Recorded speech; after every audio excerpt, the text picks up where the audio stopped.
at the latest trends driving the change in consumer behavior and how it has impacted the industry's growth. Covering a gamut of areas across the entire ContentTech, AdTech, MarTech's ecosystem, this summit intends on bringing all the major stakeholders under one roof and conduct meaningful knowledge sharing sessions, which helps the industry in growing. We have an exciting lineup for 4 days packed with some of the best names from the industry.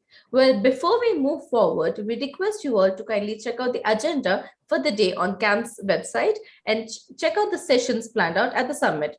We encourage our viewers to share the questions for the speakers in the comments and the events chat box.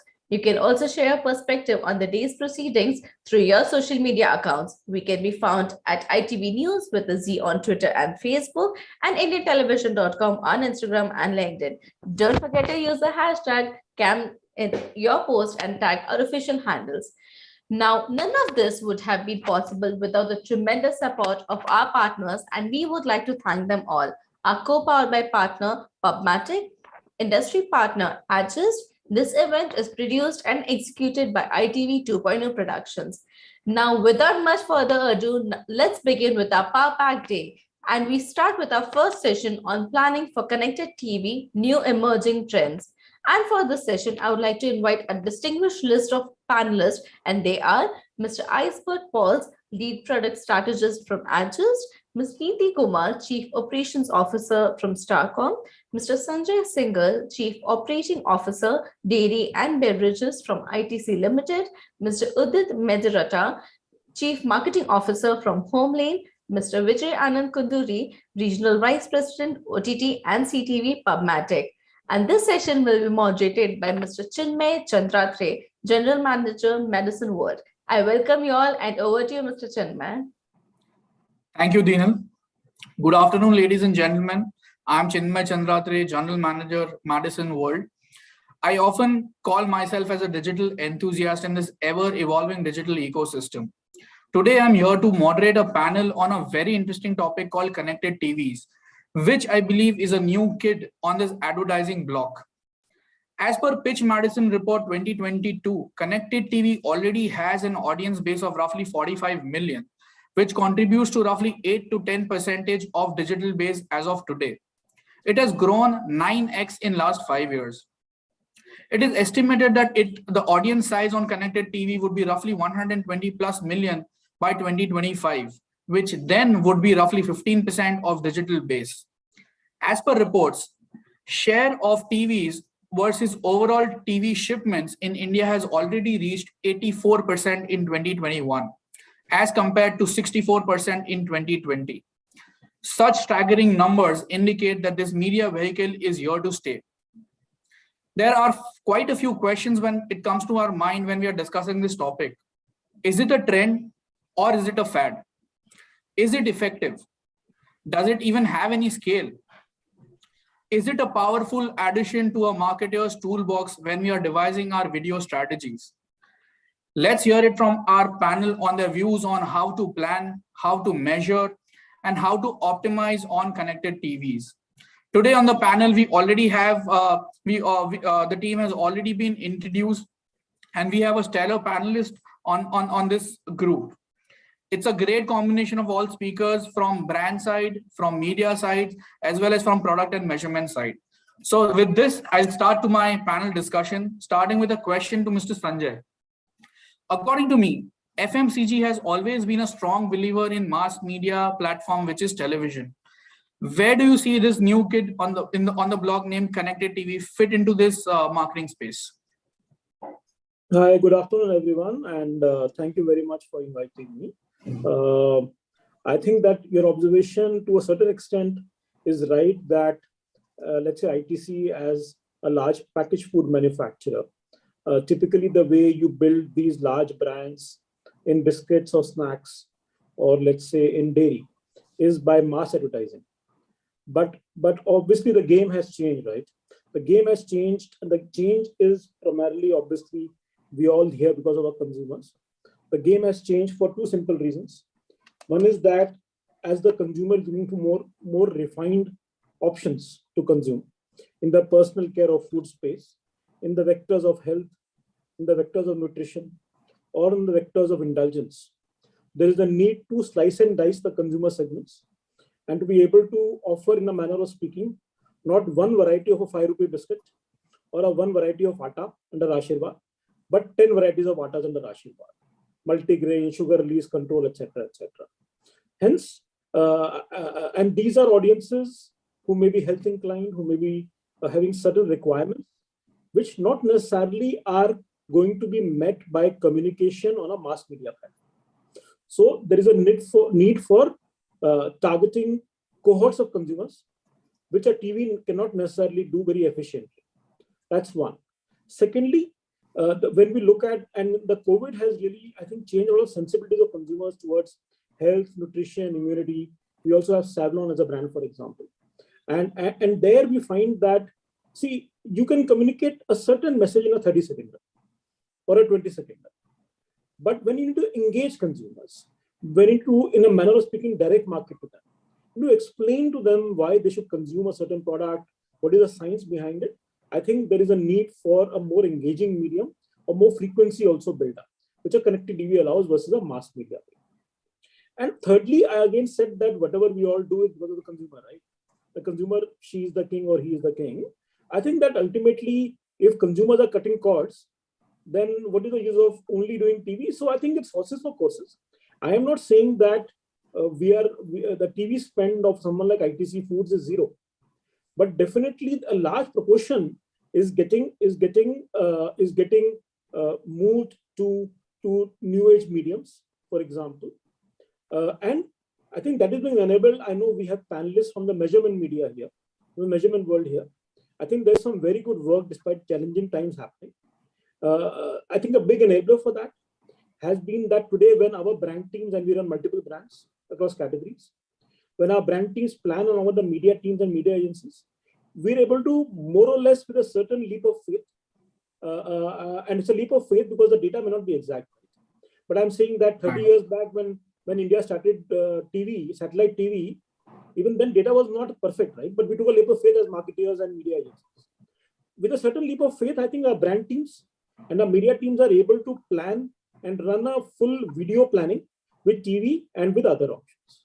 So I think it's a combination of factors, but I'm saying there's no gainsaying that the primary driver has to be the consumer. And then the entire media, the content creation piece is coming together.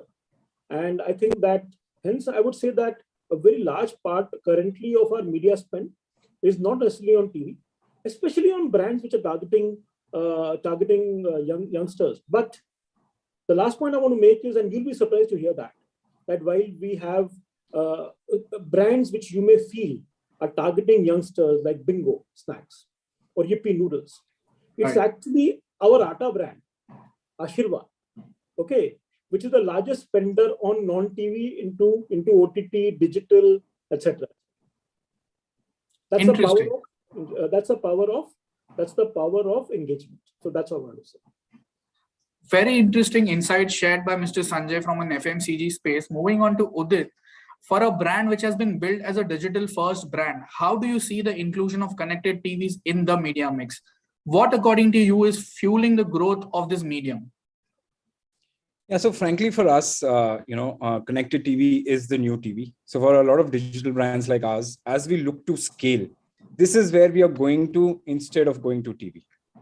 Right? There are a number of reasons for it, especially at least for home lane, our customers is the urban millennial, right? And a lot of them are actually cutting the cord right now. So connected TV is potentially is a good way of reaching out to them. That's one reason. The second thing is the inherent benefits of connected TV. Like the fact that it allows for targeting, the fact that it allows for measurement like digital does, I think is definitely a big advantage that we see with connected TV. And the last thing is that the visuals and formats that connected TV allow for are very similar to TV, right? So you get the look and feel, the impact of TV, but you obviously get it with the targeting and with the measurement that digital allows.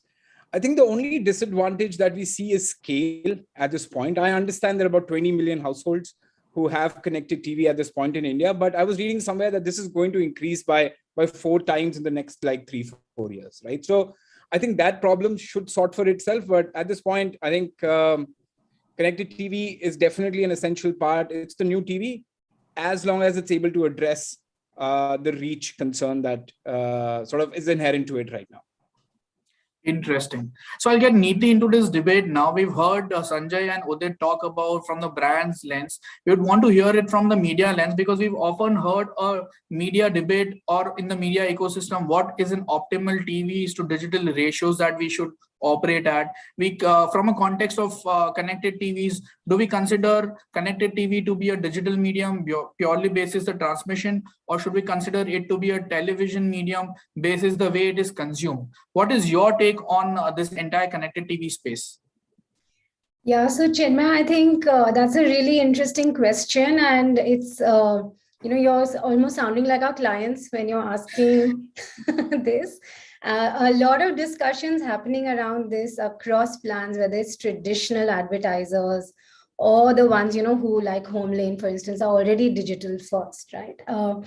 So I think from a Starcom perspective, I think we're fairly clear to say the way we look at it is like a Venn diagram, right? So when you look at connected TV, I think what it brings onto the table is the largeness of TV in terms of the format and the screen size, etc., and coupled with the biggest advantage of digital, right, which is targeting, precision, and so on. So the minute one looks at it like that, there's definitely an advantage. It's probably the way we've had discussions in the past about programmatic TV. It happens in many markets outside India, right? So this is actually where this space is really headed, right? Should it be part of digital? Should it be part of TV? If you ask me honestly, that doesn't matter. It really depends on two things. One is, where's the consumer? Like Sanjay said, so be consumer first. The second thing is to be focused on what the brand's outcomes really need to be from a business perspective, right? There's no doubt that this particular format, while it's still, I think it's still in nascent stages in many ways. In terms of the options that are available, the inventory, even targeting, you can target, but it's relatively limited. It's nowhere near, let's say, what a YouTube or Hotstar can do otherwise, right, on their larger platforms. So there's still a lot of development that's kind of needed there, but it definitely needs to be layered onto plans from a incremental reach perspective. Now, the medium therefore becomes agnostic or neutral. So it gets added on wherever if the consumers are there, it's a young audience, metro audience, it definitely should be added on. So, I mean, hark back to the kind of old OTT days, right? I mean, the same soaps coming on an OTT, how would you treat it? So it was an incremental reach story there. And I think it's a similar thing that's happening here. Fantastic. You mentioned about the incremental reach and the measurement part, which of course I'll hold on this thought and I'll take it when we discuss with Mr. Pauls. But I would want Vijay to come into this debate. While we've heard from our panelists on their view from the brand side and the demand side of the industry, we would want to hear your point of view from the supply side of this ecosystem. Do you think the growth that we are seeing in connected TV in India is here to stay? Absolutely. I think that's what we are seeing is just the early days right now. What we really also point is India is probably following in some of the other markets. Now, across the APAC, Australia is the most advanced CTV market, and that's where you see the broadcast video on demand or broadcast guys have been really lapping it up, and it has grown. Other Southeast Asia markets are at different stages of adoption, but coming back to India, I think the scale is really helps us. What we also seen is the penetration of smart TVs, which is also helping. And what Sanjay said, what also is fueling this growth and what we'll continue to see is multiple points. From a traditional brand standpoint, it's the ability to target, which sometimes we are not able to do it, or not sometimes is probably missing in a linear TV.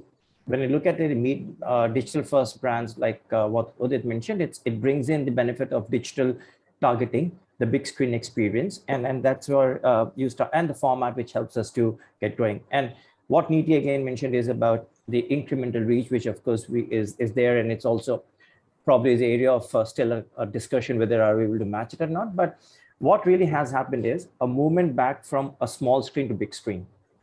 Most of the Indian market, we've seen the penetration, the connections purely because of the mobile. Now, last 18 months or 24 months of COVID, we again seen the transition from me to we viewing, which is co-viewing. People are watching it together. And that's where the smart TV is naturally a bigger experience is always going to work. From a standpoint of a consumer, and in which Niti did allude to, he's not bothered whether it's a CTV, is a digital or linear. He's looking, if it's a content is there, he's an access point, but he's looking for a same experience. He's not really bothered about, oh, whether is it a linear. He's not even probably looking at that way as, oh, I'm watching it on linear, I'm watching it on digital ecosystem. Now, having said that, there are certain things which and that's where you see the evolution of FAST, because traditional broadcasters, if you see in last and specific to India, more specific to India, have gone OTT first approach. Any content they're creating for linear is now actually OTT first across all the broadcasters you see in India, which probably in a few years back was a additional, let's put it also on OTT, but now it's entirely reversed that way. Now, having said that, what we're also seeing is the emergence of FAST or BVOD or AVOD or AVOD. Now, FAST is essentially what we have started to see. Now, this is where the publishers need to take into account, while it's going to grow, from a consumer standpoint, you need to have that you're investing in the right technologies. Otherwise, you would have a bad experience in terms of ad buffer loading, back-to-back ad pods, competition ads showing up, which is something which end of the day is going to be an hygiene when it comes from a brand standpoint, whether it comes from a media standpoint, and also more importantly, user dissonance standpoint. So while there's an upswing, it's also important that in the early days itself, we do address the certain technical areas which needs to be addressed, because that's where the entire ecosystem and that's where the real growth will start to happen. But otherwise, if it's a consumer, as Niti and everyone or Sanjay and Udit mentioned, it's the screen is agnostic. Nobody's bothered about the screen. It's a content and it's a touch point to address the consumer. And CTV happens to be another interesting screen which is emerging fast as a engaging environment to engage with the audiences. Interesting view. So that brings to my next question to Mr. Sanjay. Of course, connected TV, as all of us, that brings to my next question to Mr. Sanjay, that all of us have discussed that connected TV is going on the back of cord shavers, cord cutters, and then there is a new concept called cord nevers. Audiences that were never on linear television, they've always been on an OTT or a connected TV space, which happens to be our young generation and new millennials. So from an FMCG space, how do we think connected TV is fitting into that media vehicle? Just an add-on question to that, is the brand or the marketing team ready to accept connected TV as the new media vehicle when it comes to marketing channels? Sure. No, so basically two ways to look at it. I mean, one is that, I'll go back to the consumer. I mean, the reality today is that if I look at the landscape of FMCG versus what it was 20 years back, it's changed a lot. Changed a lot because, earlier we used to only have a few large FMCG players. And to be fair, there were certain barriers to entry of new players. Barriers were retail. You had to reach out to at least 4 to 5 million outlets to create a brand. You have to have a large media spend. Today, after e-commerce has come, D2C has come, people like Udaan have come, people like MarTech have come, it's easier to enter this category. So there's much more innovation happening. And the reason I'm talking about that is that that is the sort of a challenge and opportunity that opens up. Because this consumer you're talking about, who's never even had a cord, never on the linear platforms, is actually a consumer who's more experimented. So to that extent, I think that there is a wonderful amalgamation of things happening right now, especially in India. Because, as we saw in mobiles, we jumped two generation technologies ahead, right? And that's what we are seeing today in the youngsters, in the youngest population. So I think that it is a tremendously enabling thing. Of course, it's totally enabling for D2C brands, startups.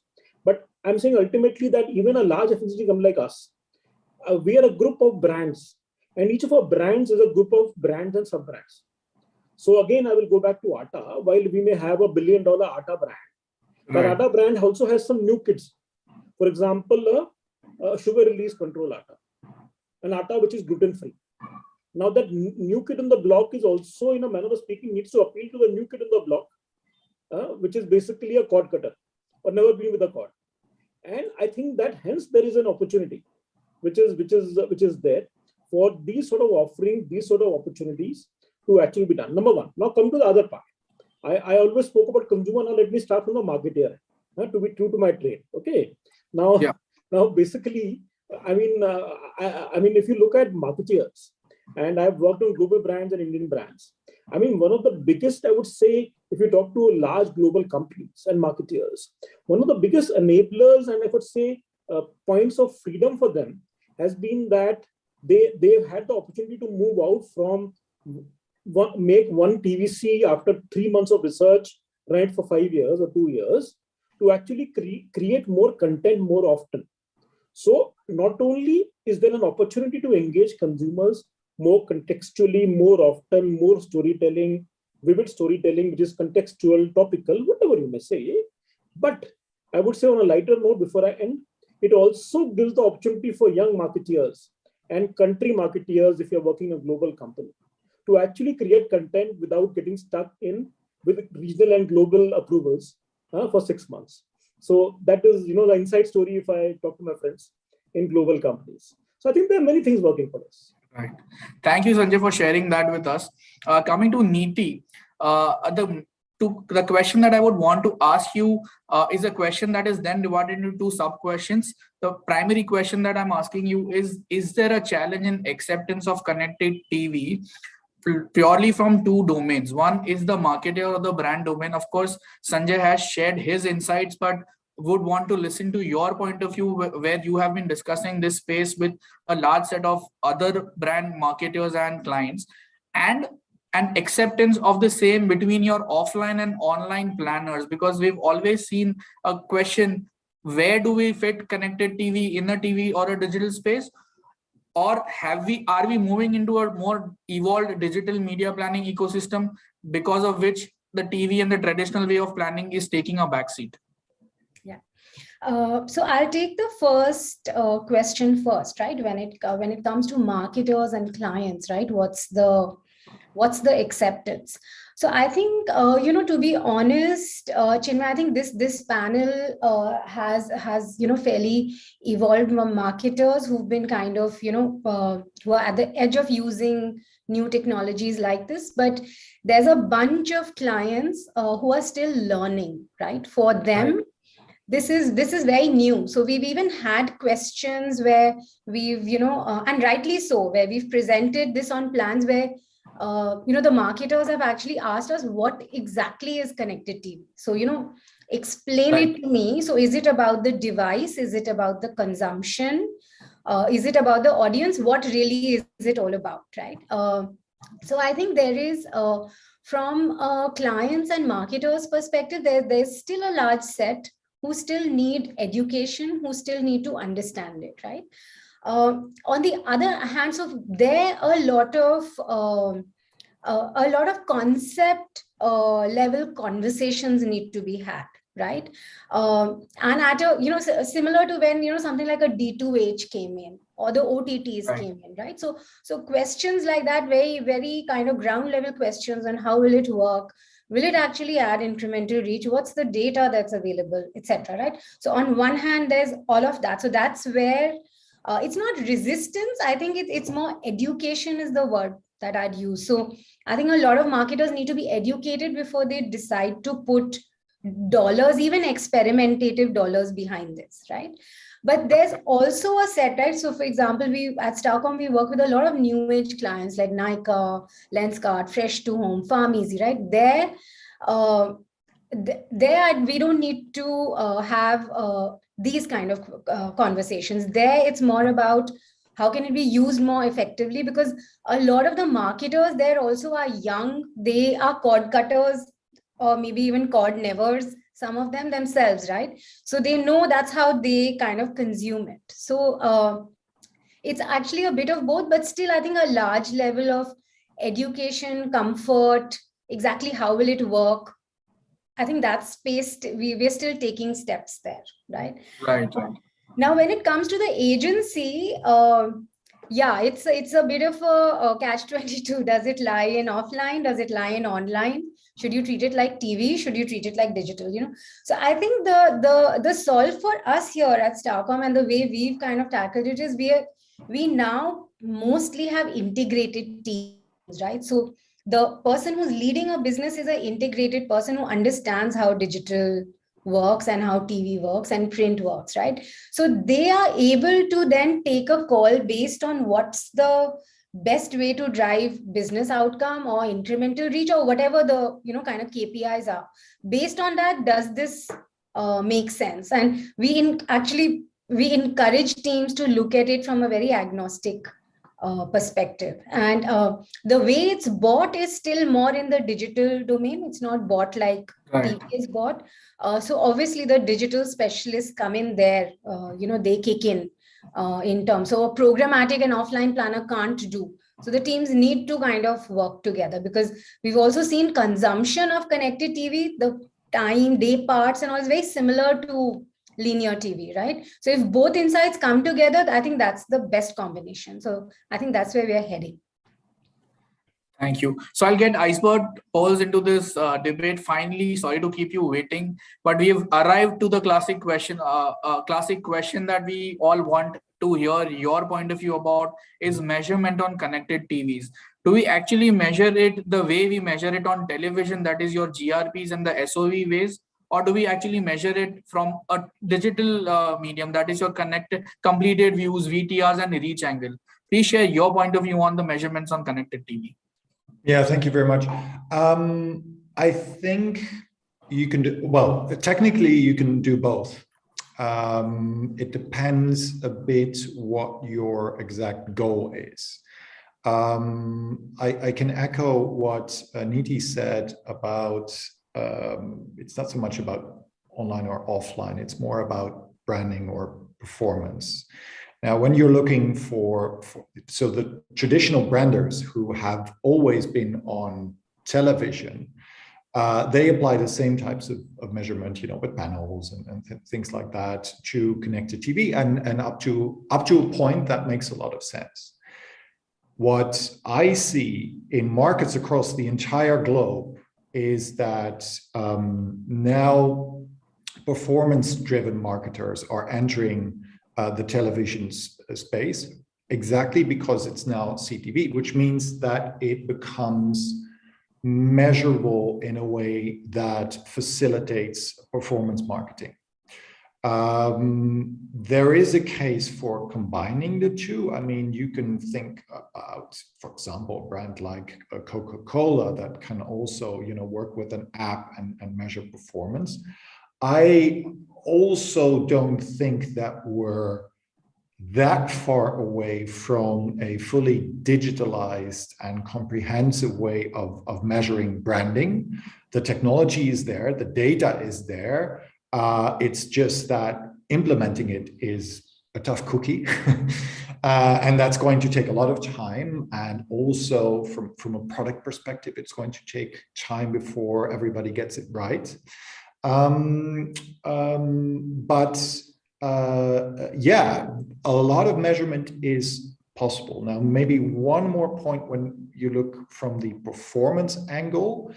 Yes, you can measure it more or less in the same way as you would measure a campaign on Facebook or Google or traditional digital channels. However, connected TV does require you to adjust KPIs. Connected TV still is somewhat more upper funnel. It's impression driven. There are no clicks on connected TV.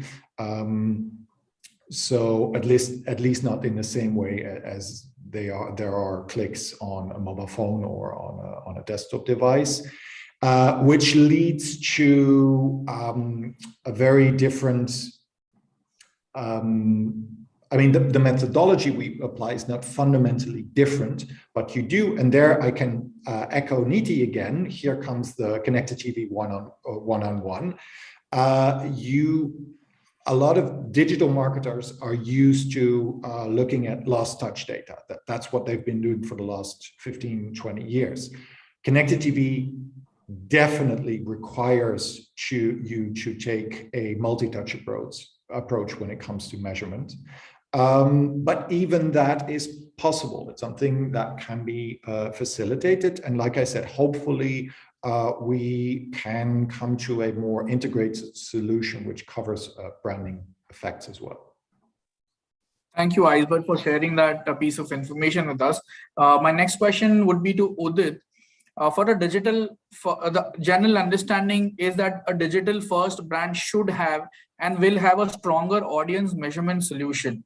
So in home lane, how do we actually approach this connected TV solution from an user acquisition or from an awareness perspective? Sorry, I was on mute. So at this point, I think the way we've tackled it, Chinmay, is from a brand side, right? So we've seen connected TV as being more similar to TV, and hence I think like was being mentioned in the panel before, it was more being focused on upper funnel kind of attributes or brand attributes, like awareness, consideration. I think those are what we've been driving or using connected TV for. I think there is a gap in the market on how do we ensure like the clicks or whatever, the views that we get, how do we ensure that we are able to capture that more effectively in and how it's driving lower funnel, right? So I think right now it's closer to TV in terms of how we use it, and we use it for brand campaigns. I think going forward, we'd love to do the full funnel, but I don't think that solution's available just yet. Okay. So Chinmay just wanted to add in a point because pretty interesting conversation regarding the measurement. And as Udit mentioned, yes, as a current state, CTV is closer to the brand metrics, looking from a branding or awareness standpoint. What we also see now, especially some publishers have started offering a bit of an interactivity with QR codes, which does help to scan it and have an engagement, but it's not naturally, again, comes the scale and how do you do the attribution. Now, the trickier situation for CTV is at space, it competes with the linear TV, yet doesn't have a reach kind of measurements available. It has the granularity of digital. So then it starts saying, can we get those kind of thing? The couple of things which it could be a guiding point is, of course, from a campaign standpoint, just we need to be very clear what KPI we're trying to achieve. If it's you're looking at some kind of engagement metrics. Also, what has been is how agencies and how brand marketers are perceiving it. Some markets, they who are looking at branding, and they're also trying to take into the linear, shifting the linear budgets. They are looking at bringing on measurement tools, working with the existing measurement linear TV measurement, and working on a unified ID solution. So you start having a single currency to start at least moving there. But in other markets, again, every market at a different phase of evolution of its CTV. So we are still we are fragmented as we speak. But having said that, whilst we are still figuring out what the common currency is going to be, whether it's going to be incremental reach to linear TV, where actually the success of YouTube or Facebook has been, because it created that planners where you could get that reach and frequency curves. This is some work to be done, but coming through. But as of now, it skews towards the brand metrics. But yes, there is a work happening to find a common currency as we speak. Oh, that is fantastic news for the digital marketing team, at least if there is a common currency that we are working towards. Thank you for sharing those insights. But now I want you to spend some more time from a buying side again. So today we see that YouTube is aggressively selling their CTV inventories. OTTs are making huge statements on the space that is growing exponentially. There are partners like Jio and Samsung. They are already into the market with their strategies on selling the connected TV inventories. What is your take on the distribution of this inventory on connected TV from a buyer's lens? How are buyers approaching curating this content between CTV and OTT And is there any shift towards programmatic way of buying? That's a very interesting question, right? Actually, I probably answered it 3 steps there. Yes, there is. Currently, I'm specifically, I'll start with giving an Indian lens and then a global lens a bit. In India, it's more happening on either on a IO-based buy or a programmatic guarantee, right? While other markets, we are already moving from a programmatic guarantee towards a PMP buy or auction packages. And now what we start seeing that trend coming into play, because once you start doing auction packages, you're essentially, as a brand, you're getting a benefit of a transparent and a targeted, curated premium inventory. You get a flexibility in terms of having more dynamic plans. From a publisher, you're looking at having visibility of the kind of buyer, what kind of offering, and also in terms of having control over their inventory. Now, this is something which will start as we start moving to. Now, but other thing which you mentioned about CTV, the other layer which will start coming into play is ACR data, what is the automatic content recognition, or the content object data. Now, one of the reasons we still see the managed service happening is because this data is still being living in a silos. That data is not being passed. So from a buyer's perspective, from a brand's perspective, you don't know what kind of inventory you're buying in. And that's where when you go to buy on a managed IO service, I'm buying this particular programming. So you are confident of that. What's happening, there's an IAB framework which has rolled out, which is called content object signals being passed on, which will enable buyers and brands to buy against very clear understanding of what kind of content it is, what genre it is, what is the content length, there are 18 parameters which get passed on, and which will start helping buyers to make very clear, transparent buy. Also from a publisher standpoint, rather than seeing, they can start having higher yields and better package their content, because some programming would, like similar to TV, the content which are tentpole programmings have a higher pricing as compared to some other programs. So that kind of transparency which is seeping in, which will start moving the programmatic adoption far more, because currently the publishers, for lack of different reasons, are not implementing, is kind of a black hole, which kind of has led to the slow adoption. But as this starts happening and they see the value, you'll start seeing a more transaction towards the biddable buying. And of course, interim, the auction packages, the curated packages is something which is also going to drive the further programmatic adoption. Fantastic. This is extremely insightful. Knowing the way we need to buy inventory on connected TVs. That brings to my question to Neeti, where we've heard about measurement, we've heard about the growth of connected TV and the way we would eventually buy it in the programmatic space. One very interesting question that I have for you is the audience definition on connected TV. By default, we call a connected TV audience a premium one.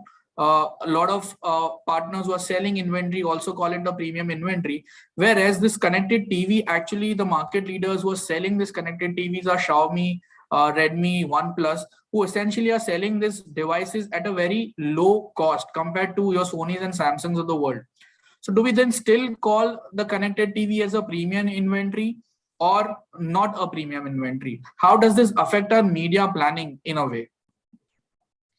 Yeah, so that's again a very interesting question, and I think it also one of the reasons this kind of comes up a lot is because data in the space is still kind of coming together, right? It's not very clear exactly who a connected TV home is, what are their demographics and other habits. However, certain assumptions one has to make, right, as a media planner or as a marketer. And that's what we do. So it's not so much, I think, about the hardware as much as about the mindset. So the minute you are getting into the mindset of cord cutting, letting go of your, whether it was a DTH connection or a cable connection, whatever it is, and moving to consuming on the internet where you're willing to pay for that bandwidth of connection. So, I mean, it will have to be a fiber connection, etc., to be able to stream comfortably, right? The minute that mindset is there in a country like India, where, I mean, the lowest common denominator is so low. If you look at rural India, in our kind of target audience definitions, it does become premium. Right. So I think that's where there's definitely a premiumness the moment to it. Again, much like DTH connections were, or initially OTT usage was before languages and all came in, right? So I think that's the stage that it's there. The other thing is that it's still it's growing really well, but it's still a small base, right? Whether you look at the digital population or if you look at the TV population, right? Right. The minute it becomes a small base, it's usually the early adopters, right? And early adopters do tend to be historically, if you look at it, slightly more affluent, a little more forward thinking, younger kind of audiences, right? So again, that tends to fall in the space of audiences that premium brands would target, right? For something like a Dabur Amla hair oil, right? This could be an audience, but the audience down the pyramid is much wider and bigger. So it becomes a premium audience in any case. And I was also reading some studies. I think there was some research that was done which said about 74% of connected TV homes are SECA homes. So Right. that's premium, in any case by our demographic definitions as well. So I think at the moment it's probably there. Once it develops scale, then of course it would probably move down and become more included in more mass market plans. All right. Thank you for sharing that insight. Yeah. Sorry. Can I Yeah. briefly contribute to that? Because it's a very small point, but in the data we've seen from the connected TV campaigns we've been measuring, I can definitely say that it is a premium audience, because we've seen that the people who come in via connected TV spend more money compared to other channels. So Right. Right. Not for every CTV campaign you can get it wrong, of course, but on average, I think we can fairly say that if you're going to engage with your audience via connected TV, the audience that will respond to connected TV is going to spend more on your premises. So I've just seen the data. I mean, it's a right. I think it's a fantastic observation, and it's really insightful for us to know. And I think we've had a tremendous discussion on the growth of connected TV, the audience from a buying and the demand side, from the measurement perspective. Now we're reaching to our penultimate section. So hence, I would just request all my panel members to spend 30 seconds on telling us their one key takeaway on connected TV for our audiences, starting with Mr. Sanjay. Yeah, so I think my key takeaway is that as consumer requirements grow, and as consumer media habits change, there's a need for an ecosystem that not only feeds content to consumers, but also helps marketeers reach out their varied consumer offerings to those consumers in that. And that is what I took out as the requirement going forward. Thank you, Sanjay. Udit, your point of view? Your one last statement on connected TVs? I think it was very clear to me that connected TV is here to stay, and it's potentially, I think, in the near future going to replace TV, some shape or form. I think what is important is that it doesn't lose. Absolutely, it has the targeting potential. It can do better. But I think on the measurement slide, how can we get connected TV to sort of help us measure across the funnel? I think is going to be could be a big thing, that it could be could make it the game changer that it potentially can be. Right. So right. That's the big one. Thank you, Udit. Neeti, your point of view? So I would actually echo Udit. I think it's a fantastic space for advertisers, media planners. It's, like I said, it's that Venn diagram, right? That sweet spot where you get the scale of TV and the precision targeting of digital, right? So the minute the two come together, it's a dream come true. So I think the potential is huge. What I would urge agencies, marketers to do is invest a little behind test and learn, understand the medium, because it's on the nascent life cycle. So don't expect all the answers right now, but we'll all learn as we go along together. Thank you, Neeti. I would want Vijay, your point of view on connected TVs in India. I think the important thing we have to see is connected TV as another touch point and a part of engaging your user. It's not taken as another silo. And if you have any video communication, see how each touch point helps you to reach your overall campaign goal. That's what it should be, rather than seeing, oh, it's the new silver bullet I have. That's where I would say connected TV should come into the part of the overall mix. Thank you, Vijay. Last but not least, Icebert, your point of view on connected TVs in India. I think I'm going to echo what Vijay said. Yes, connected TV is measurable, which makes it very, very exciting, because then it really can give you the best of both worlds. But it requires you to be a bit creative with your KPIs, to take a multi-touch approach and definitely a holistic approach. You need to understand where connected TV sits in the whole of your campaigns. The good news is you can. So fantastic. So I think we all agree that connected TV is here to stay and is definitely going to grow with leaps and bounds. And hopefully the next time when we discuss on any particular panel regarding connected TV, I hope we'll have a robust measurement of a solution that is available to all the marketers and the brand, so that we can use this more media vehicle more efficiently. Thank you, panelists, and thank you, audiences, for this. Thank you. it was a pleasure. Thank you. Thanks, Chinmay. Thank you. Dinal, over to you. Thank you, everyone, for the mind-stimulating discussion. And I'm sure our audiences have learned a lot from you all. And well, now we move on to the final session of the day on AdTech landscape, a game changer for publishing industry. And for the session, I would like to invite our esteemed list of panelists, and they are Mr. Ashish Jaiswal, Chief Technology Officer from Times Internet, Mr. Bobby Paul, General Manager Marketing from Malayalam Manorama Company Limited, Mr. Harguneet Singh, Director Customer Success, PubMatic, Mr. Hemant Jain, Senior Executive Vice President and Head of Digital Business from Lokmat Media Private Limited, and Mr. Jugal Wadhwani, Business and Content Head at Pratilipi, and Ms. Mayura Shreyams Kumar, Director Digital Business from Mathrubhumi Printing and Publishing Company Limited.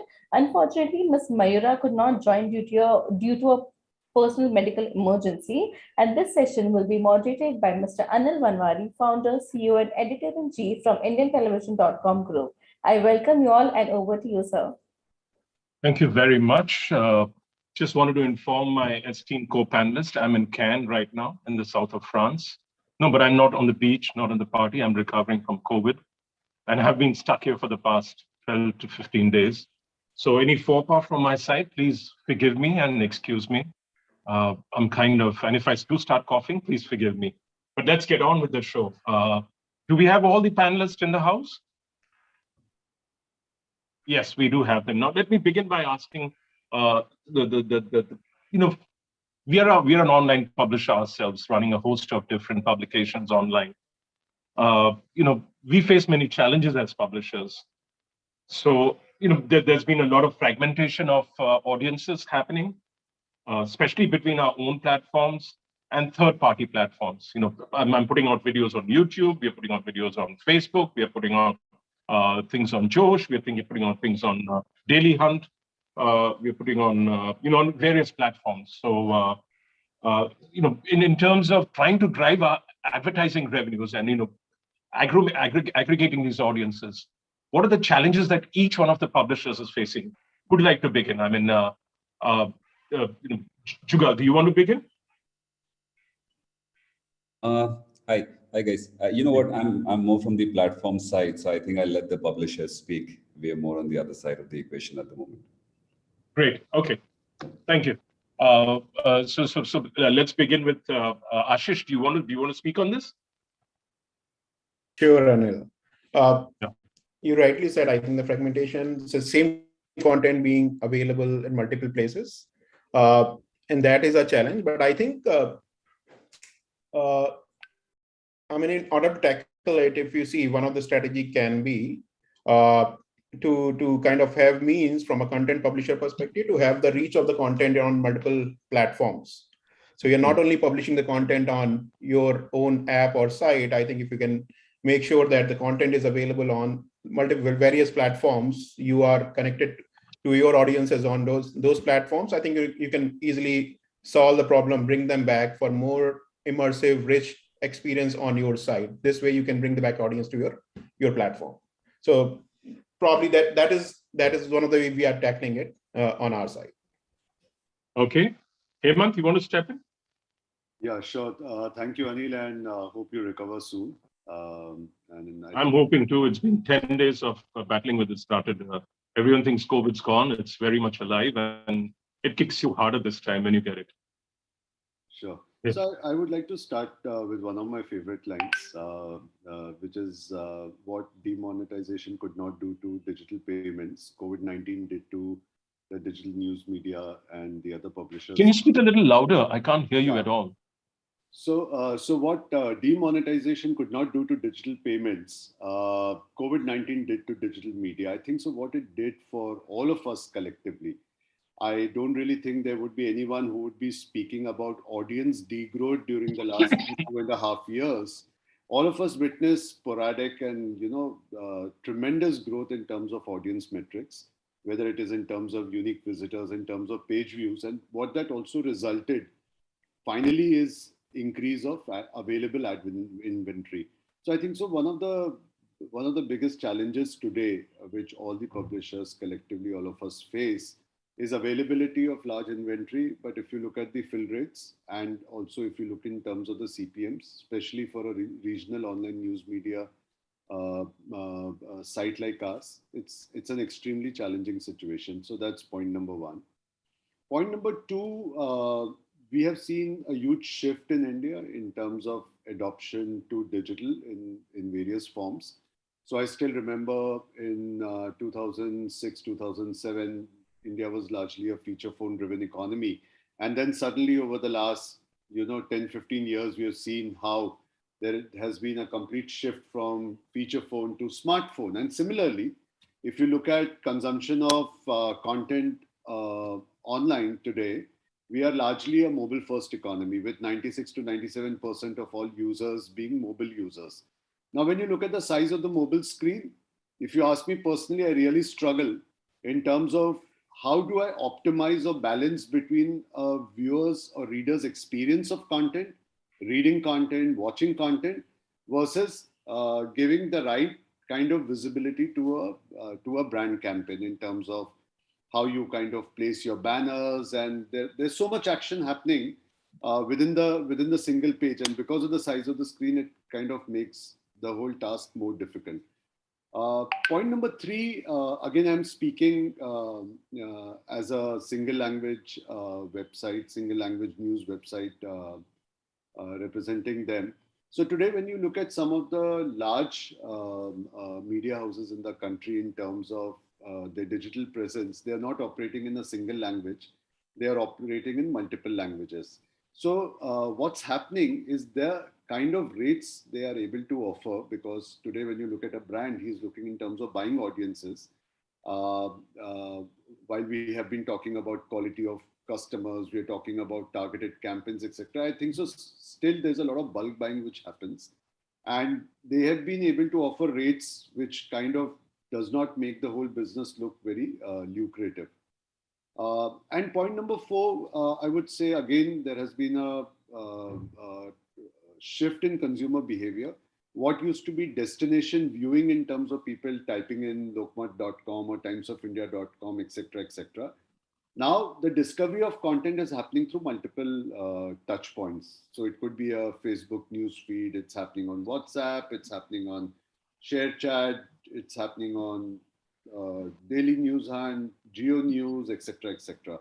Now, as the custodian of business, it becomes very, very interesting and challenging now in terms of how, one, you are able to get the audience coming back to your destination, because your ability to monetize inventory on your destination is comparatively much higher as compared to the kind of revenue shares you would earn from third-party other digital touch points.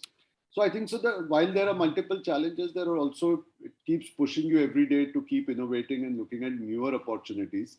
But I firmly believe today you can't really be focusing on a single destination kind of a model. You need to have a very open mind in terms of distributing your content to multiple other platforms and seeing how you could create a more holistic revenue approach to your business. Okay, thanks for that. Bobby, you're a chap who has to actually get audiences coming to, you look after marketing, you have to bring audiences to your platform and you've got to get them from wherever you can.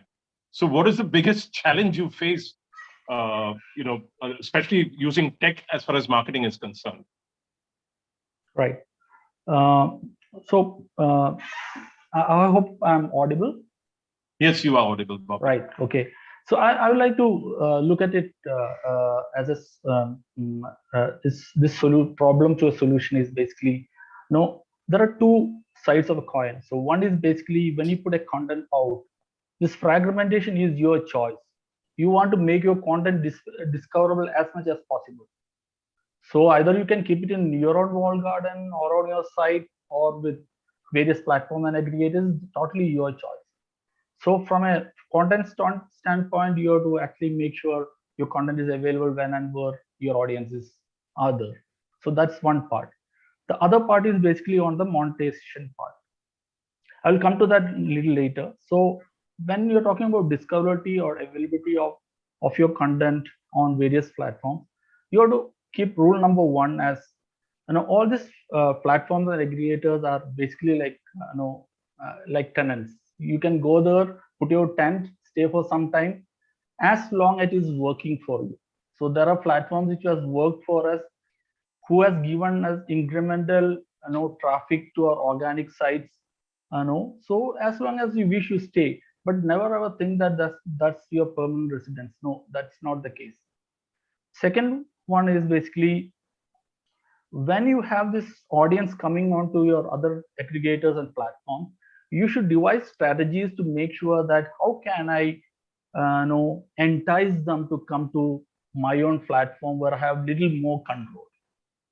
So that is how a smart marketer should look at, gather the audience, reach the audience, entice them to your own websites or properties.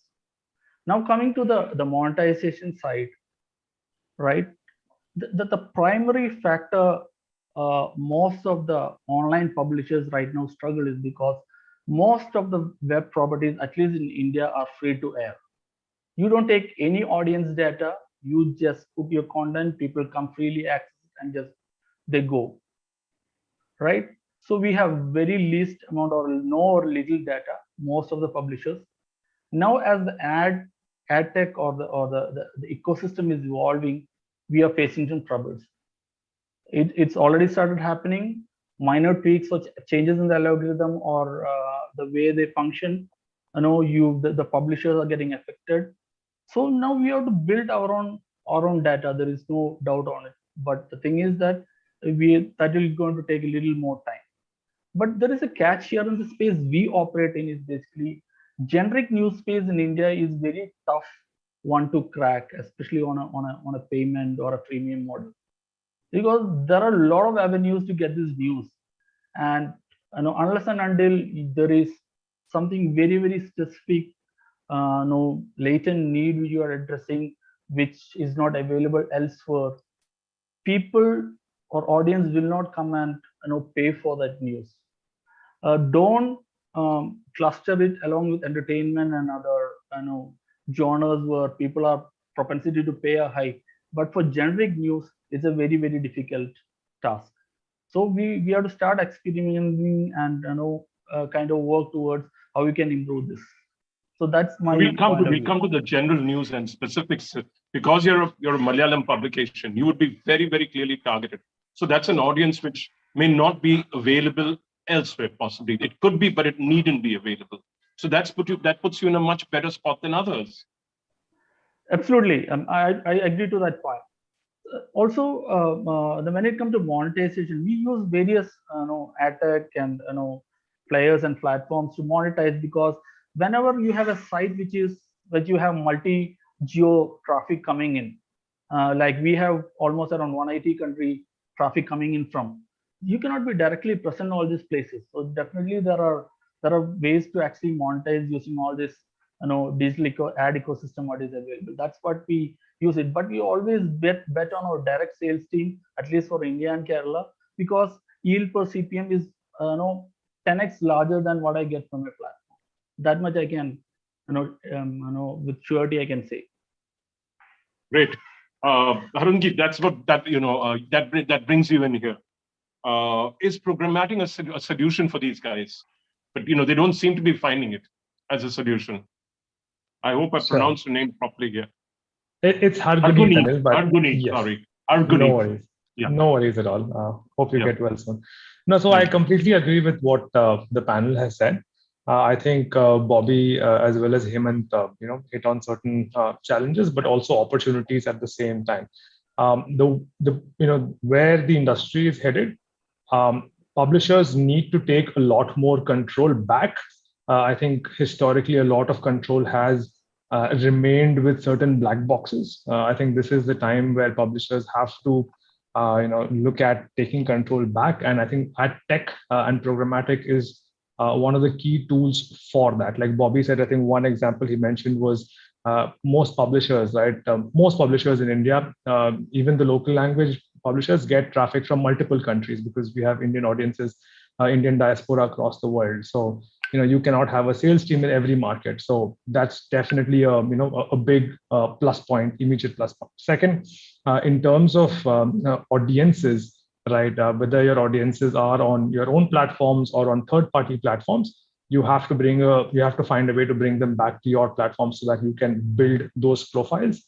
Yes, some of those things may be very difficult or tricky, but I think that's where AdTech platforms like PubMatic itself can help publishers. So I think that's something that we're already working with a lot of publishers on, because I think without automation, solving for a lot of these things can be quite tricky. So I think in that sense, and I think Hemant was also talking about a post-COVID scenario. How I look at it, or how we look at it, is as a pre-geo, post-geo, and the COVID scenario. So from there, the volumes of most publishers have grown over time. The CPMs for local publishers were always on the lower side, but over time has actually picked up. And coming back to the point about something as simple as Open Exchange, which gives you automation, you start plugging and playing, you start seeing revenues, you're monetizing your inventories. But programmatic has come a long way, and AdTech has come a long way from there as well. You have programmatic guaranteed, you have certain other tools, you have audience-based deals that you can execute, which now complements, and the yield and the CPMs, higher CPMs, like Bobby also mentioned. So these things are now possible to transact on the programmatic pipe. So I think the industry is already heading in the right steps, and publishers just need to sort their tech and get work with players such as PubMatic and other AdTech players, and help us help you. So where do you see them? Where do you see they need to make improvements in their tech? You work with a broad variety of publishers. So can you identify a few of them areas where they could improve, which would help you all deliver better CPMs, better monetization, it's better yields and everything else? Yeah.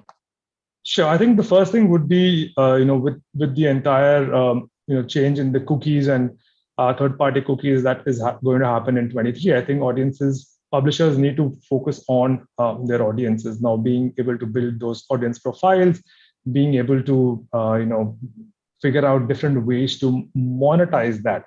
Now, yes, for news publishers, it might be difficult because people don't log into a news site, but then there are other probabilistic ways that you can look at, and also deterministic solutions that are there in the market to be able to build those profiles, compile those profiles, and take those to market without the ads being intrusive, the experience being even better for users. I think that's the first place that the industry and Indian publishers in particular need to work towards. And I'm sure everybody's already thinking about it, considering 2023 is around the corner. So that's the first place. What else, apart from audience profiles? Where are the pieces that are missing? Then I'll get on to the publishers. Sure, absolutely. So the audiences are definitely the first and the largest, proponent.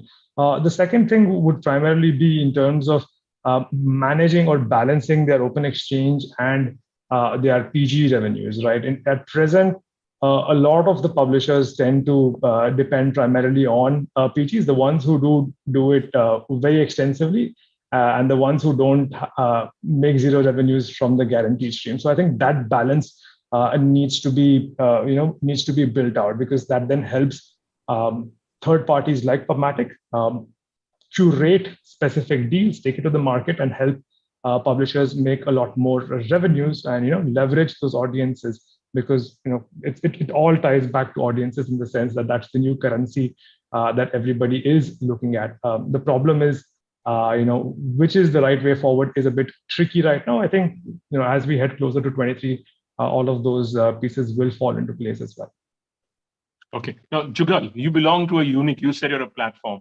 You just provide a platform for people to come and post their stories in different languages. What are the unique challenges you're facing and your users of your platform are facing? Are they looking at monetization? Are they looking at paywalls? What are they looking at, Jugal? So I'll tell you what, we have a number of platforms, particularly one being, the tech side, where we have a lot of users coming in and posting content on their own, right? We call it the UGC content out here. We just started monetizing it very recently, and of course, our users, if you look at it, of course, at the end of the day, when we started out, it was more about them coming and wanting some kind of social recognition. The concept of revenue wasn't really there in their minds, right? These are not hardcore publishers or business publishers. They're more of individuals. As and when, we've introduced the monetization aspect, subscriptions, fans and super fans theory and so forth, that's been working out. But, we're getting a lot of acceptance from people wanting to come and pay in and kind of subscribe, particularly, to stories and to longer format stories and so forth. On the audio side, we also have another product, which is the audio. So there, it'll be more relevant to this discussion, is where we have a lot of publishers, publishing on our platform, particularly the likes of Hindustan Times and so forth, right? So now when it comes down to them, so I'll agree to Bobby's point, what he mentioned earlier, is that, it's more about distribution. Now, Hindustan Times is a big enough distributor themselves, right? But at the end of the day, what they are looking at is discoverability, which we platforms solve for to a very large extent. Because I forgot, someone mentioned on the platform, on the panel right now, that people go out, the discoverability of content is happening differently. Earlier, it was by timesofIndia.com, right? Now, somebody will just come in, let's say, write a particular news item. They won't mention the publisher per se, right? So where does that content be discovered is where platforms like us come into prominence. If somebody is writing out, let's say any particular story's name, there's a very famous epic in, Tamil Nadu, Ponigan something, I'm forgetting the name. So whenever someone types that out, you'll get you'll get multiple options, but on the audio front, let's say you'll get it on mine. And from there, like again, Bobby mentioned, how do you drive it to your own platform where then you can get more revenues? So at the end of the day, for a publisher, it's more a question of discoverability, as well as having that control over revenue. Because as a publisher, you're publishing across multiple platforms. And if you have a brand on board and, you want to kind of make revenues from them as well, then you're there is some amount of dependability on the other platform. You're ultimately ending up, spending more there than having complete control over your audience and kind of making sure that the revenues flow to your platform per se, and you give the maximum value to the end consumer, whoever wants to, direct it to that audience. So my point of view is more about having that choice between discoverability and control over the revenue aspect. Distribution, I think we all have. I understand. So, but let's say, are the audio ad formats and the programmatic around them developed far enough for you to actually get monetized on your platform as well as their platform? No, not as of now. At least in India, audio is fairly new. The maximum revenue that has been derived right now from audio in India is more of subscription, which comes in on the platforms. ads, I mean, the CPMs are anyways very, very low. You're not going to derive anything. The numbers are fairly low to derive any substantial revenue out of, ads in India. But given that fact, the numbers are rising steadily, and we do hope to see a lot of change around it. Of course, on the tech side as well, not much has been developed so far in India. And even internationally, if you see, a lot of players are struggling when it comes down to programmatic ads on audio. But there's still a lot of headway left, to be honest, to be made out there. Yeah, but I think Spotify has found a unique solution. You have both subscription and you also have the free part. Yes. Yeah. But see, the Spotify numbers are actually massive in India. And, they derive more of their numbers from music streaming, not from the podcast or from the story streaming, right? So music numbers in the music industry might come under audio, but they really don't, their numbers are, of course, the repeat use case is very high. So the numbers are very high. And even if you look at Spotify, when they're looking at the technology, I think they acquired a company called Megaphone or Megatronic, something like that, which was basically done to supplement their ad technology. Right. I haven't really gotten into the details of how that works for them. But so far, one thing is clear, that everybody in the audio industry is particularly suffering because the targeting is very, very different. You hear a lot of complaints of a lot of, ads for above 18 or adult ads, let's say a condom ad going out to. You're talking about safe. You're talking about safe, the safety factor. Yeah, a lot of those issues still are there, and people are still working towards it so far. Okay. Now, this guy's found a magic trick, Jugal. He's got subscription. He's got super fans. What about the general news publishers? Let's ask Hemant. Let's ask Ashish. Where are your super fans? Are you developing those super fans behind paywalls? Ashish. Sure. Anil, yes. I think over the last couple of years, we have experimented with paywalls, different kind of paywalls on our different properties, business news, to start with, and after that we went with the general news as well.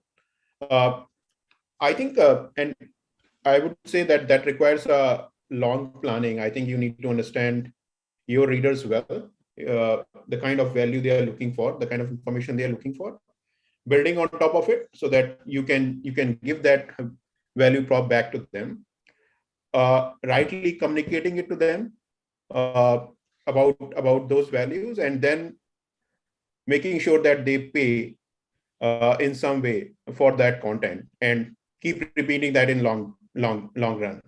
And what we have learned is that one model does not fit all. So for the last couple of years, we experimented with different subscription models to start with, a mix of. So we've not. I think India probably is not the right place for a hard paywall, but things like a freemium model, a mixed model where there's a large chunk of stories which are free for general audience, and then there is a limited set of stories, articles which are paid stories. So mixed model, you advanced audience, your loyal users will probably pay for the premium content. For general users, they will be the audience for the free content. That is one of the straightforward methodology to start with. Other approaches we have tried also is metering based model as well. You read on one of our properties, we went with metering actually. You can read 5 stories a day or X stories in a month, something like that. And then after that, you keep on hitting a paywall and all that. But again, as I said, I think one approach probably will not work. And I think this is one area where we keep on experimenting. And what we realize what works well is the hybrid approach, a mixed model approach. And we have been experimenting with a dynamic paywall.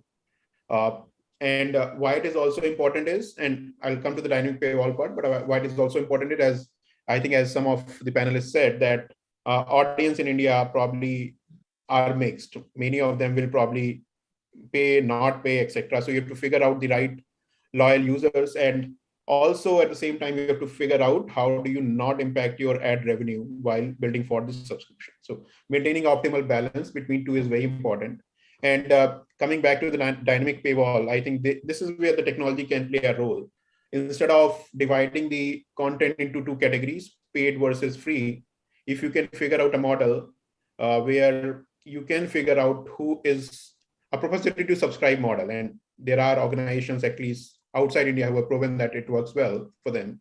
But if you can figure out that model, and we're experimenting with that, that who is the reader who is most probable to pay, and accordingly show the paywall at the right time on the right platform, as well as at the same time figuring out that this user is probably new, will not pay. You need to keep on giving the free content to those users. That is one approach. Also, I think based on the learning of this propensity to subscribe approach, you will probably figure out a lot of actionables as well. I mean, you might, for example, figure out that if you, and this is coming from the experiments we ran, if you can give user that read more content, probably the chances of subscribing increases. Sometimes we also figure out that maybe reading additional story in the same category might not help, but reading an additional story in a additional category, which I might not be, was not the primary purpose to coming to the site. So if I expand my story set categories, I think probably the propensity to subscribe for me will increase. And accordingly, you will figure out what kind of content you need to add more, what kind of categories you need to add more in order to get the right audience. Also, what I will say is based on the behavior of the users, you might figure out the right marketing strategies as well. You might not show a payment wall to all the users. Depending on whether he will subscribe or not, you might end up giving them a survey that if you want to read the story, just fill the survey, or take a quiz or submit a poll. And this way you can keep engaging with them rather than forcing them by showing a paywall and they bounce back from your site. So I think multiple strategies being experimented. And I think, and this is what I would say, at least for the publishers in India, that they have to really experiment various strategies. What work for one probably might not work for others. So you have to keep experimenting on that. Yeah. So now to Bobby and to Hemant. See, it's like Hargunit said, we've got to build those audience profiles. We haven't done enough in that area, most of us. One way, like he said, is having paywalls. The other way is, offering them freebies in exchange for giving data or information from readers. The other is having dynamic. So we have a very short runway. Hemant, then how are we going to address this? We've got barely a year to go. So how are we going to address this as an industry? In a cookieless environment where we don't know what we are serving to. So I think there are two, three important Please go ahead. Here. I just also link to what some of my esteemed panelists have spoken about. So firstly, I would like to share my own experience on running one of the largest subscription business at one point of time, sitting inside the telecom wallet. So India, in my view, is the largest microtransaction economy in the world, with 800 to 900 million mobile users, 99% of them being prepaid, and they topping up their prepaid wallet at least 2 to 3 times in a month, bare minimum talking about, which makes India the largest microtransaction economy in the world. Now, unfortunately, if Indians were truly so open and pro to subscription models, India would have been the largest gaming market in the world, right? But if you look at any of the gaming models, they are still freemium rather than paid models, right? So I think so genetically, we are a bunch of people who look for jugaad and who look for freebies. That is the reason why deals.com, coupondunia.com did extremely well. And I can tell you from my personal experience visiting cyber cafes at some point of time, while I was setting up a chain of cyber cafes, people would open up at least 5 to different sites on their browser inside the cyber cafe, looking if they're looking to buy a particular product, which site offers them the best deal, and they kind of go in for that particular option. Now, anything which is very exclusive is where people don't mind opening up their wallet. And again, India as an economy, we as an audience, we are not the 99 to 499 rupee model customers. I'm talking about Bharat. We are very largely a sachet-driven market. Now, India and China, two largest economies in the world, which are very sachet-driven markets. So a lot of time when I meet these young entrepreneurs who have launched their OTT platforms with pricing of X 100 rupees a month, etc., or a Bata pricing, I suggest, hey, rather than going all out, first kind of win your customers' heart, but try to work on a kind of a sachet pricing, which is 2 rupees an article, 5 rupees for a piece of music or a video, etc.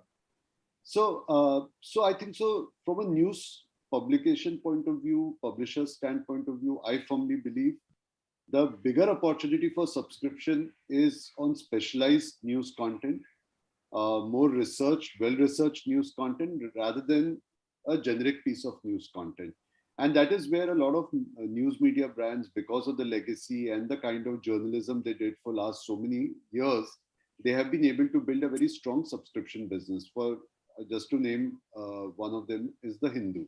Now, Hindu has built a very, very strong, robust subscription-based business because that's how they are perceived in terms of their quality of editorial, etc. And that would not really apply to all of them. So I think so what would be more smarter for each of us is to figure out our own sweet spot in terms of why the consumer, and why would the consumer would open up the wallet to pay us, and at what price point would that be a comfortable transaction. So that's not just the payment part, it's your audience profiling, Hemant, I'm talking about. The best way to do it is, by building walls and getting those person's data. Yeah, I'll come to that. I think so, Anil, that's also a journey, because while it's very nice we speak about customer profiling. In fact, we started the journey 6 back. We have partnered with a London-based platform, and we are onto a journey of building our own first party data. And I think it's pretty long drawn. Ashish would agree with me because they've been doing it for a long time. And even for you to get a user to register is quite a Herculean task. I mean, it sounds very simple, but if you look at the percentage of people who visit your site as anonymous user to percentage of people who opt in to part with their email ID and then later on with mobile number and you do enriched profiling is a long drawn thing. But what I have personally seen the benefits of this entire journey is if you get your approach right, even to a very large volume of anonymous user, the day you start giving him content basis his consumption habit, you suddenly see a huge jump in page views, and page views lead to increase in your ad inventory at the end of the day. So that is because you don't have the customer details with you. You can't reach him off-site. So what you start doing is you start targeting him on-site with things which are very relevant to him. And over a period of time, as you start getting him to register, start building rich data profile, then for example, in our case today, say out of the 20,000 people who have registered with us voluntarily, and have also shared information to which city they belong, I've started offering them a personalized hyperlocal newsletter every day in the morning, telling them what's happening in their city, Nashik, all around them, where I've seen a better conversion in terms of their contribution to page views. So for any news publisher, if the average page view contribution would be 10, 11 in a month, if you look at the small base, their contribution suddenly goes 3x, 4x, etc. Now, these are different ways in which you start increasing your ad inventory. So that's one part of the story in terms of how to reach out to users who are coming to the site and thereby increase your ad inventory.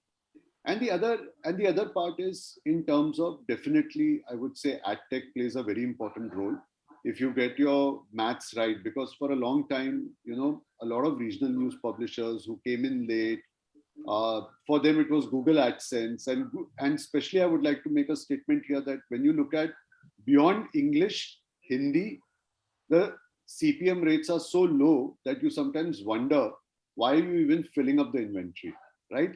And that is where you have multiple partners who play a very important role in pushing that up from at least say 5 rupees, 8 rupees CPM to 25 to 30 rupees CPM. So I firmly believe that the right kind of technology and the technology partner who has a good sense in terms of maximizing on that potential with regard to the fill rate will have a huge opportunity to work with publishers in days to come, because the challenge of monetizing the inventory is only going to increase with every passing day. So that's point number 3. And my last concluding point is, we have to accept the fact that the audience who's consuming your content on Facebook in a particular contextual environment, we should not aspire to bring him to the site, because Facebook in any ways has created Facebook instant pages. So just to give you an example, the kind of videos I do create on YouTube are very different what I create on Facebook. So I have a team whose KPI is singularly to create content which is more consumed on Facebook as compared to what gets consumed on Daily Hunt. So a cookie cutter approach does not work, saying that I have created X pieces of content and it has to work everywhere. You have to customize your approach to content creation to suit the particular environment in which a user is consuming the content. And I firmly believe that if you work hard on each of these platforms, the opportunity to generate revenue beyond what you do of direct sales and programmatic is significantly higher. Yeah, I get it. Yeah. So, let's move on to Paul. I'm sorry if I'm forgetting. I am getting a Bobby. With my COVID, I'm tending to forget things. Bobby, over to you. Yeah. Well, I pretty much echo what Hemant just elaborated. Few points to add on this is basically for a legacy publishers like us, we are married to Kerala. One language is Malayalam, so that is 99% of what we serve, right? So we are pretty much hooked onto that, and the whole world knows that. Our audience knows that this is what Manorama is catering to, digital or otherwise. So one pitfall we should always be careful about is basically, see, it's all about content, and other side is a business. So you're talking about average revenue per user here, right? So you have a user or a subscriber who have print or other products is giving you 300-400 rupees per month, right, for example, and you are asking them to be on a digital side of the things with annually the same almost similar price. That's a huge cannibalization you're doing. But is the move happening to digital? Yes, the move is happening to digital. Step by step it will move the larger percentages. But right now, at the position we are in, we should be extremely careful when you adjust your meter towards digital, because even a blind person can say that your revenue per user from your legacy product will be much higher than what you earn from digital. So it's a careful call on the business side which you have to take. So that is point number 1 from me. Second one is that from a regional standpoint or from a single language standpoint, so we are one of the earliest regional news publishers to make e-paper behind the paywall, paid e-paper, right? So now we are taking baby steps to actually make some premium offering, right? So what we intend by this premium is going to be long format, well-researched content, which is no way in comparison to what generic news is put out on our website. So if somebody is keen on certain genres like literature or say money, investing, so these are the people who are going to, a smaller percentages is going to consume this, but we will tailor make content what is actually needed or requested for, or what we gauge from this audience. So obviously you need to use all the MarTech and AdTech which can support it, starting from the data about the audience, what they're consuming, what time they're consuming, how much they're consuming, what is their device that they're consuming from, all our insights. Right now the problem for average publisher like is basically there are too much of layers in this tech stack or AdTech stack or content stack or CMS stack. what happens here is that there are a lot of disparate data flowing into you. How to glean all this data and make insights out of it, which can be actionized immediately. Because we are in a business, when it comes to paid subscription models, is basically you have to experiment fast and you have to discard things which are not working, scale up things which is working. So it's a constant process, and that is going to take a long way for, at least for Manorama, because we are just starting off. But there is no other way to go now. I mean, like the way the digital needle is moving towards. Now we are almost going to cross TV in next couple of years, is what most of the reports says. So we cannot ignore digital, but is it giving a full no value to the kind of effort you're doing on the content side? Not yet. Digital has long way to go. So on that front, so this is a constant fight which will evolve, and hopefully things work out. Yeah, Hargunit, I'm going to, there are more complexities, Hargunit, coming in video. Today, I mean, there's no difference between a TV channel website and a newspaper website. So Hargunit, that adds complexity of video. What do you have to say on that, Hargunit? And monetizing the video that you're producing also. Sure. No, so Anil, that's a very valid point. So in general, the monetization on video is very heavy and very skewed on the OTTs, which basically has things like in-stream videos. If publishers are able to create and produce their own, especially the TV channels, it's easier for them. They tend to, it's easier for them to create and scale that video content and monetize that. However, in general, the perception on video, on news, the FMCG advertisers who spend most of the money seem to be very concerned in terms of their ads showing up near news content. So it kind of becomes a chicken and egg situation, to be very honest and very candid here. So a lot of the video monies does end up going on the OTTs. So that's why, whether it's the likes of YouTube, whether it's Hotstar, whether it's Sony, Z, any of these Indian OTTs, they do see a lot more of the video spends than a lot of the news publishers. Again, a very tactical thing, it tends to be a lot more programmatic, guaranteed or deal driven, and not just open exchange driven. So what publishers can do here is, ensure that they create content, experiment with both the short form and long form content, especially if they have video content, and see how that monetizes. And outside of in-stream content, you also have things like in-banner videos and stuff like that, which we also call OLV. So experiment with that. That does tend to supplement the OTT inventories as well, because OTT inventory it can be a little limited, especially on the open exchange front. So that is an opportunity for news publishers to create specific kind of content. It could be either short form or long form, and curate that and help platforms like us take that to different agencies, because that is definitely a gap in the Indian market. And that's something that publishers have tried, but there's certain things that you can do extra to maximize that opportunity as well. Yeah, so, but when I go down to the Guardian, I always see a video story as well in many of the stories. I'm starting to see that in some Indian publications now. What do the publishers have to say about the video part and the text part, and possibly the audio part also, subtending that? What do the publishers have to say about that? And how are they going to monetize that piece? Because a user will not care whether he's watching znews.com or whether he's watching a lokmat.com. He wants his product over there. He wants news, he wants video, he wants audio. And you guys have to start investing more, and then you have to monetize that more. So Hemant or Bobby or I have missed out on Jugal, but he'll also have to start moving towards video formats of storytelling, possibly going forward. So over to you all, guys.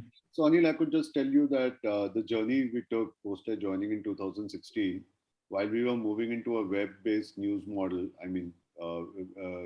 which already existed since 1997-98, the jump we took into video was much fast, though we did not have any pedigree or infrastructure or video. But today I would like to tell you, with a very small team, but with the right kind of strategy around creating content, within the Marathi language space, after one of the leading television network, we are the second largest in terms of views on Facebook. and we don't come with the infrastructure or pedigree of what a news channel has today. And on YouTube, we rank among the top 5. So the only point I would like to make here, I don't think so it's so much any longer about the kind of infrastructure, etc., which is required. If you get your content piece right, and if it is able to deliver value to the user in the 2-minute, 3-minute viewing, I think so you have the ability to create immense value. No, I wasn't just talking about Facebook and YouTube. I was talking about your own website and your own player on your own website. That's going to be another area of monetization for you. So Anil, the point there is, again, I think so we have to take a drastic shift in what kind of user experience we deliver on our own sites. Because if I look at any of the publisher site, including ours today, I still believe we are yet to evolve, because the user on Facebook or YouTube or any of the OTT platform has got to certain kind of an experience viewing. And I think so we have to quickly move there. So what we are trying to do now, we are trying to kind of completely replicate an OTT experience within the news ecosystem for viewers, to ensure that there is somewhat similarity in the experience which they derive from an OTT play. That's point number 1. Point number 2, I still believe that however hard I might try to, build in the best of experience, etc., but at the end of the day, there would be certain platforms which would continue to be the destination for viewers to go and watch content. So I think so that's a little tricky part, and it will completely depend on strategically as a business head. How do I want to balance my presence on third-party platform, look at the revenue lines from there, versus the kind of investment I would want to do on my own destination to create a community around video watchers. Okay, Ashish and Bobby, and then Jugal. Well, sorry, if you're speaking about specifically about video monetization, I would say that there are specific group communities within Manorama which is looking into video as a prime stay, and we have also an OTT within the group called Manorama Max. So that is there. So they are driving it. I will see what the piece I am handling, which is Manorama Online, which is kind of an extension of our print product. But people are not going to define a print product. I mean, I as a consumer don't care whether it's textual. Even on IndianTelevision.com, when we are producing, and on Telechakkar, which is having a 300 odd million views a month, people want content there. They want video, they want audio, they want text, they want everything over there. They want pictures, they want memes, they want everything over there. Absolutely, yeah. So that's what. So there we have slowly evolving. We are having a video production mechanism within the group which you are trying to build up. But this is no way comparison to the other part. I'll give you an example. So the OTT part and the video services part, they do on a weekly maybe more than 600 to 700 videos. That kind of numbers, and we do 20-30. So that's the difference. We are doing 1,000 and we're finding it's not enough.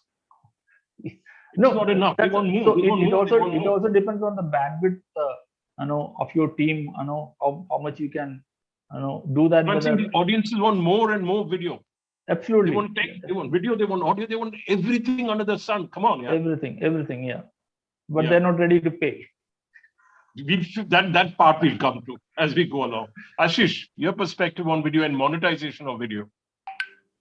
I think as everybody said, I think monetization is kind of hard, and we really have to experiment on that. But I think from a user engagement perspective, rightly said, for news publishers, video, audio is one of the medium and platform where you can get a lot engagement, more loyal users, and probably pulling users back to your site, and then figure out the strategy for monetization. And things like, for example, generating a summary of top 10 news of the day in a video format, I think is probably, one of the examples, or generating a podcast for stories. I think, those are the ways I think which probably make total sense to utilize from an engagement, loyal user perspective.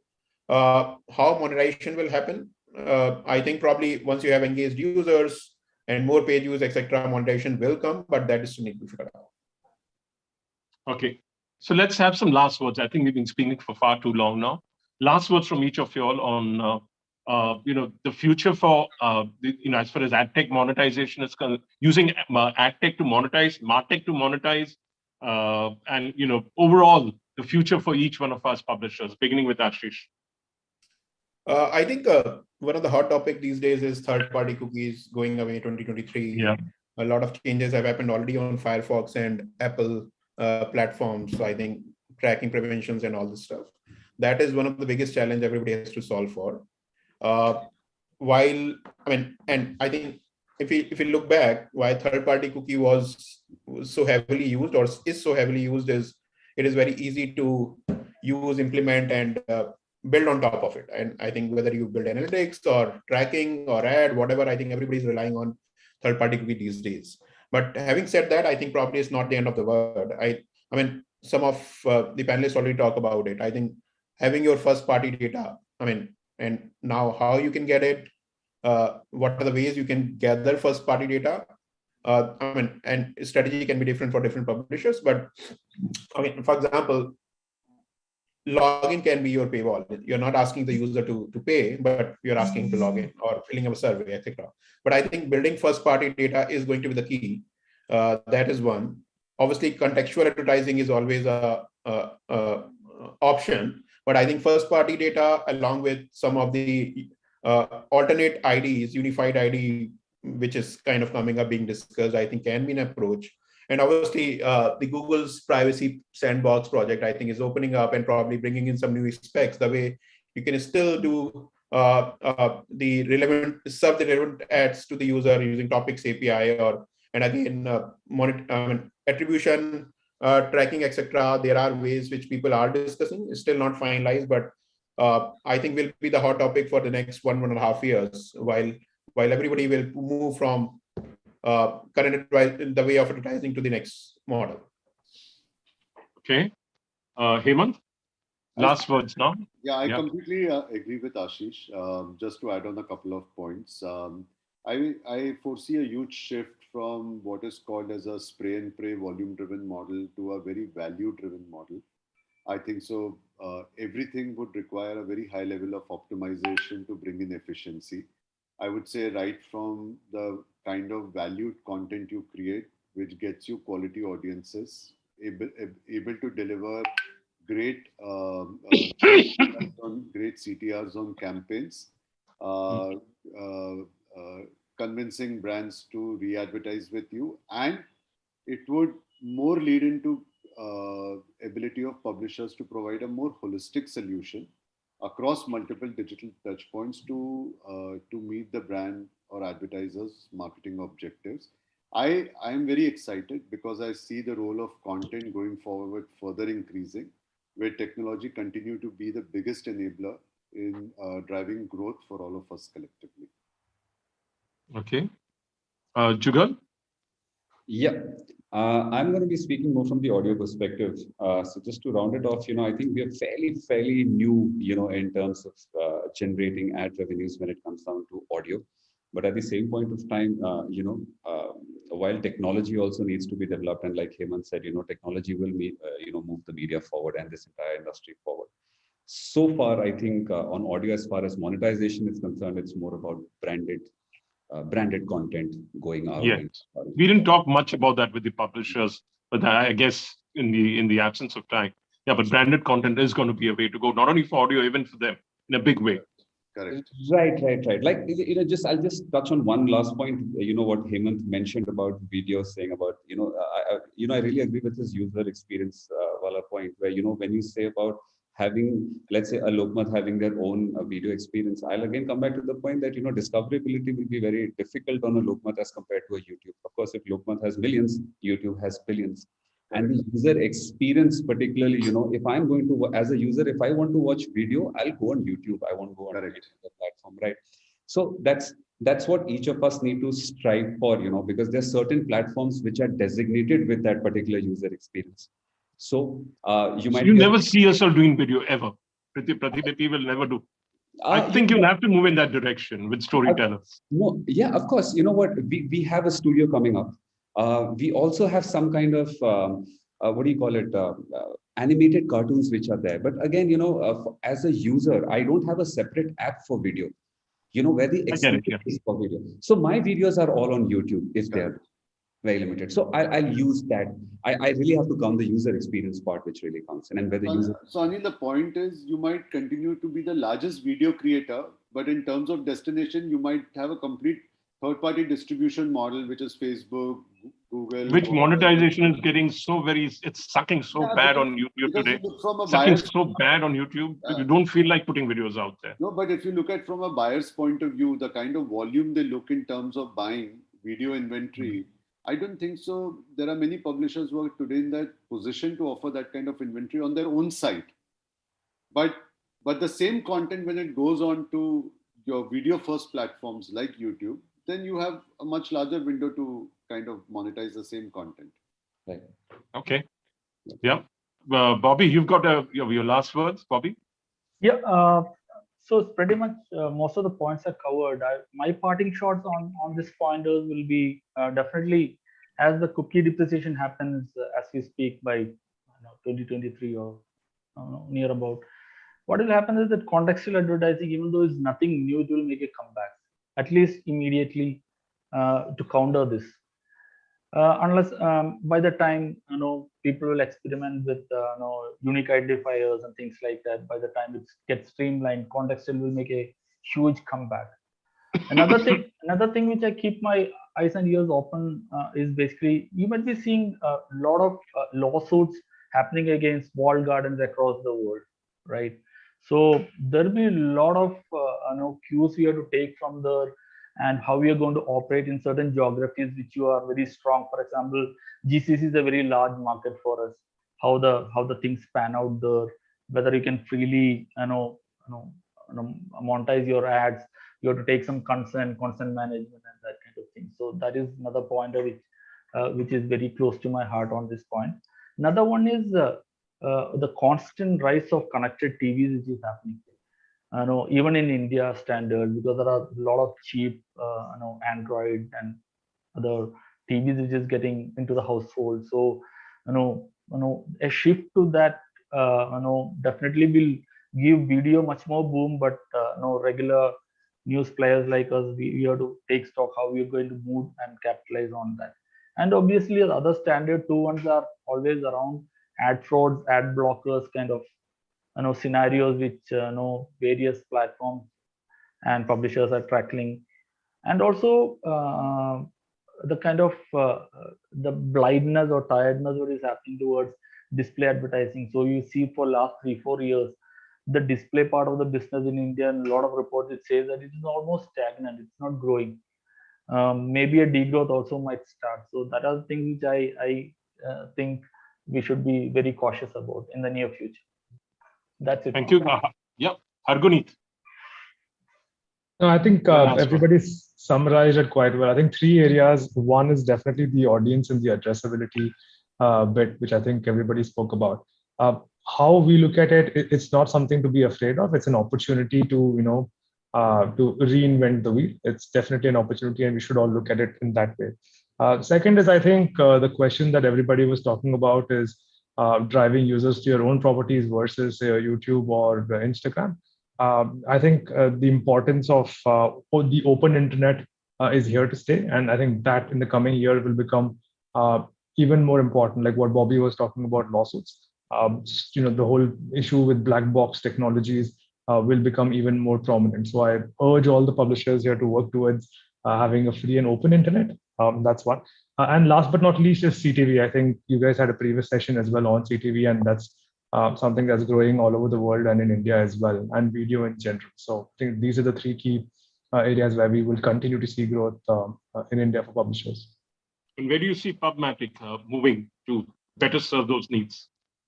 So absolutely. So we're an omni-channel programmatic partner in that sense. So we work across different platforms, different products, be it display advertising, be it video, be it for OTTs, be it for news publishers like you, as well as future-proofing around the CTV bit, right? In terms of technologies, we were amongst the first partners globally to leverage header bidding, which has kind of changed the world for publishers in the last 5 odd years. And the kind of revenues publishers have made because of that, and have been able to compete with black boxes. That's been great. I think we're also working on addressability solutions. We've got solutions for partners where you don't have to use one particular partner. You can pick and choose different solutions that are available in the different regions, like Bobby was mentioning. So it becomes click to accept menu card kind of a system where you can use different partners in different parts of the world and experiment with them and see how they help your monetization. So from that perspective, I think we've always been omni-channel and always tried to be ahead of the game. And always happy to work with publishers and help them on their journey. Wish you all the best for that. And a big thank you to all of you all. I hope you all found the discussion fruitful and maybe sparked a few new thoughts in your minds, each of your minds. I had a great time listening to you all and a great time interacting with you all. Thank you all of you all, and look forward to engaging again with you all in the not too distant future, where a lot of our problems have found solutions and your business at Gunit has grown. Thank you. Thank you, everybody. Thank you. Thank you. And get well soon. Yeah. Thank you. That was. Bye-bye. Take care. Yeah. Thank See you, everybody. Bye. Yeah. Thank you everyone for such an interesting discussion. And that brings us to the end of the CAMP Summit 2022 Day 1. And once again, I would like to thank our partners for their tremendous support. Our co-powered by partner MarTech, our industry partner Adjust. This event is produced and executed by ITV 2.0 Productions. Well, we start the day 2 of the CAMP Summit 2022 sessions from tomorrow 2:30 p.m. onwards. Kindly check out the agenda for the day 2 on the CAMP Summit website. On behalf of IndianTelevision.com Group, I would like to thank all the speakers and viewers for taking out your time and join us today. We hope you had a fruitful time. Do share your feedback with us. Use the hashtag CAMP2022 in your post and tag our official handles. We can be found at ITV News with a Z on Twitter and Facebook, and IndianTelevision.com on Instagram and LinkedIn. We look forward to host you tomorrow at 2:30. Thank you. Have a nice evening.